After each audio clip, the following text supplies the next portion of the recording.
নদিয়া দক্ষিণ সাংগঠনিক জেলার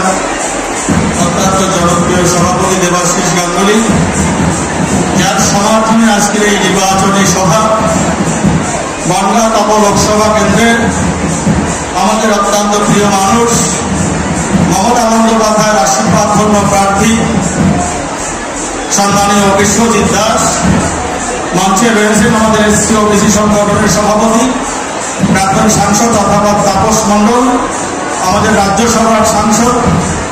মথুরা মহাসংঘের সংখ্যাধিপতি সম্মানীয় মমতা ঠাকুর, মঞ্চে রয়েছে নদিয়া জেলা পরিষদের সভাধিপতি সম্মানীয় তারান্নন সুলতানা মীর, সর্বোপরি এক জেলার বিভিন্ন সংগঠনের নেতৃত্ব, সেই সাথে আমাদের সামনে যারা বসে বা দাঁড়িয়ে আছেন এবং আমাদের বক্তব্য এবং আমাদের বাংলার মাননীয় মুখ্যমন্ত্রী মমতা বন্দ্যোপাধ্যায়, যার বক্তব্য শোনার জন্য সারা কল্যাণী এবং হরিণঘাটা থেকে হাজার হাজার মানুষ আজকে কল্যাণীর মুখী হয়েছেন।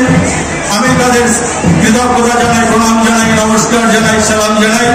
এবং আমরা আগামী 20 তারিখ কল্যাণী এবং হরিণঘাটায় দুটো বিধানসভা থেকে